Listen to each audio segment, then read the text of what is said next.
Assalomu alaykum hurmatli talabalar. Bugun darsimizda, ya'ni 4-darsimizda heterogen kataliz asoslari degan mavzuni sizlar bilan ko'rib o'tamiz.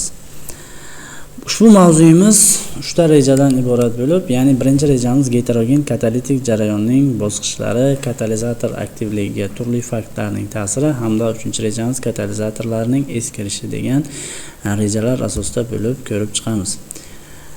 Heterogen katalitik jarayonlarning bosqichlari. Bu xil jarayonlarda ko'pincha katalizatorlar qattiq modda, reagentlar esa suyuq yoki gaz bug' holida bo'ladi.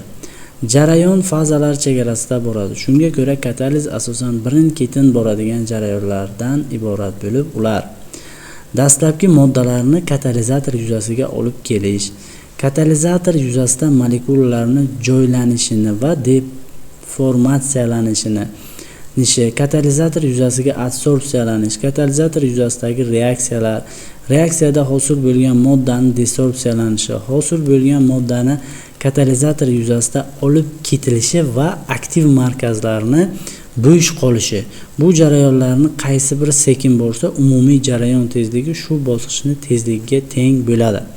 Bu bosqichga chegaralovchi, limitlovchi bosqich deyiladi. Odatda ikkinchi bosqich kinetik soha chegaralovchi bo'lishiga intiladi. Qaysi bosqichni chegaralovchi bo'lishi katalizatorning xossasi, aktivligi va reaksiya sharoitiga bog'liq hisoblanadi. Katalizator aktivligiga turli faktlarning ta'siri. Temperaturaning ta'siri deylik, temperaturaning, haroratning ta'siri. Katalitik reaksiyani umumiga nisbatan Van Gogh izobara tenglamasi. Bu tenglamadan chiqadigan xulosalar o'z kuchini saqlab qoladi, lekin temperatura katalizatorning aktivligiga ta'sir ko'rsatadi. Har bir katalizator tarkibi va tayyorlanish sharoitiga qarab ma'lum reaksiya uchun ma'lum temperatura chegarasida eng katta aktivlikka ega bo'ladi. Odatda katalizator qancha aktiv bo'lsa, uni past temperaturadagi aktivligi shuncha katta bo'ladi va temperaturaning katalizator aktivligiga ta'siri keskinroq seziladi. Temperaturani katalizator normal ishlaydigan ish temperaturasidan oshishi uni aktivligini kamaytiradi va hatto uni passiv qilib qo'yadi. Katalizator yuzasida koks va smolalar hosil bo'lib, uni zaharlaydi. Shuning uchun katalitik reaksiyalarda temperaturani o'zgarib turishi va ayniqsa haddan tashqari oshib ketishi katalizator uchun zararlidir. Shunga ko'ra reaksiya natijasida ayniqsa egzotermik reaksiyalardan chiqayotgan issiqlikni keraksiz qismini reaksiya muhitidan chetlashtirish kerak bo'ladi. Ko'pincha katalizatorlar ma'lum temperaturada past, uncha aktivlik ko'rsatmaydi. Masalan, ko'k tusli wolfram oksidi 210 gradusdan past temperaturada etil spirtidan etilin hosil bo'lish reaksiyasi uncha tezlatmaydi. Ba'zan temperatura minimum ish temperaturasidan oshgan sari katalizatorning aktivligi uzluksiz oshavermaydi. Lekin ma'lum temperaturadan so'ng katalizator aktivligi o'zgarmas bo'lib qoladi. Bu hol gidrogenlash, gidrokrekinglash, gidrotozalash, izomerizatsiya reaksiyalarida ko'p uchraydi. Katalizatorlarning aktivligi namoyon bo'ladigan minimum temperatura quyidagi diagrammada keltirilgan katalizatorning qanday usulda tayyorlanganligi va reaksiya mexanizmiga bog'liq bo'lib turibdi. Ya'ni katalizatorda ko'rib turibsizki, ya'ni haroratga va vaqtga bog'liqlik diagrammasini. Bosimning ta'siri. Ikkinchisi esa endi bosimning ta'siri. Bosim o'zgarishi bilan katalitik reaksiyalar umuman Le Chatelier prinsipiga bo'ysunadi.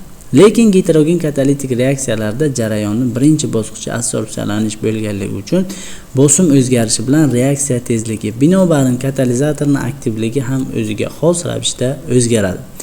Heterogen katalitik reaksiyalar effektiv konsentratsiya muhitidagi gazlarni parsional bosimga emas, balki ularni katalizatorlarga adsorpsiyalangan konsentratsiyasiga teng bo'lgani va adsorpsiyalanish to'yinguncha bu konsentratsiyasini oshib borganligi sababli to'yinish bosim oshishi bilan reaksiyalarning tezligini ham osha boradi.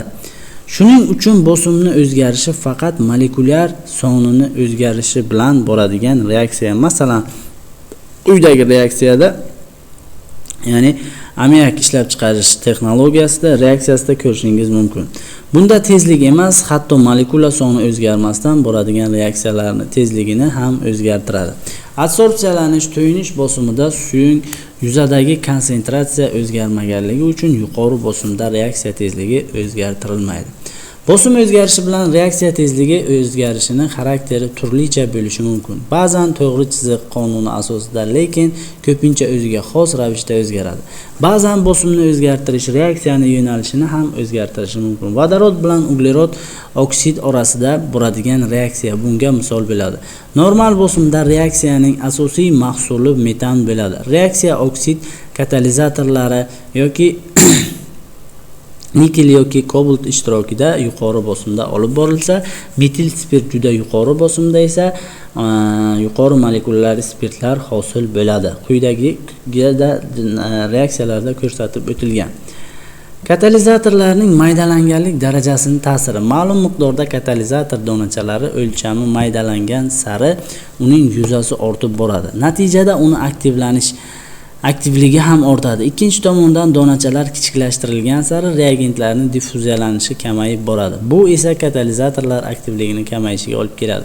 Kolloid holda katalizatorlar bu jihatdan olganda optimal maydalangan bo'ladi. Katalizatorlarning eskirishi.